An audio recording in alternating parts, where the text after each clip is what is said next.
ಕೆಲವು ಮಕ್ಕಳ ಮುಖದ ಮೇಲೆ ತಿಳಿಯಾದ ಬಿಳಿ ಕಲೆಗಳು ಕಾಣಿಸಿಕೊಳ್ಳುತ್ತವೆ. ಈ ರೀತಿಯ ಕಲೆಗಳಿಗೆ ಪಿಟೀರಿಯಾಸಿಸ್ ಅಲ್ಬಾ ಎಂದು ಕರೆಯುತ್ತಾರೆ.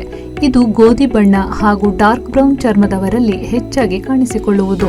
ನೋಡಲು ವೃತ್ತಾಕಾರದಲ್ಲಿ ಕಾಣಿಸಿಕೊಳ್ಳುತ್ತದೆ. ಹೆಚ್ಚಾಗಿ ಕೆನ್ನೆ, ಮೇಲಿನ ತುಟಿ ಹಾಗೂ ಭುಜದ ಮೇಲೆ ಕಾಣಿಸಿಕೊಳ್ಳುವುದು.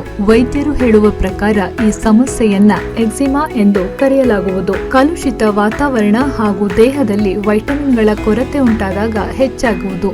ಹಾಗಾಗಿ ಮಕ್ಕಳಿಗೆ ಅಧಿಕ ನೀರು ಹಾಗೂ ವೈಟಮಿನ್ ಭರಿತ ಆಹಾರಗಳನ್ನು ನೀಡಬೇಕು. ಅಲ್ಲದೆ ಅವರ ಚರ್ಮದ ಆರೋಗ್ಯಕ್ಕಾಗಿ ಮಾಯಿಶ್ಚರೈಸರ್ ಕ್ರೀಮ್ಗಳನ್ನ ಬಳಸಿ ತ್ವಚೆಯನ್ನ ಸದಾ ಮೃದು ಹಾಗೂ ತೇವಾಂಶದಿಂದ ಕೂಡಿರುವಂತೆ ಮಾಡಬೇಕು. ಆಗ ಸಮಸ್ಯೆ ಬಹುಬೇಗ ನಿಯಂತ್ರಣಕ್ಕೆ ಬರುವುದು. ನೀವು ಕೈಗೊಂಡ ಮನೆಮದ್ದು ಅಥವಾ ಮನೆ ಆರೈಕೆಯು ಪರಿಣಾಮಕಾರಿಯಾದ ಫಲಿತಾಂಶ ನೀಡುತ್ತಿಲ್ಲ, ಸಮಸ್ಯೆ ಹೆಚ್ಚುತ್ತಿದೆ ಎಂದಾದರೆ ತಜ್ಞರಲ್ಲಿ ತಪಾಸಣೆ ಮಾಡಿಸುವುದನ್ನು ಸಹ ಮರೆಯಬಾರದು.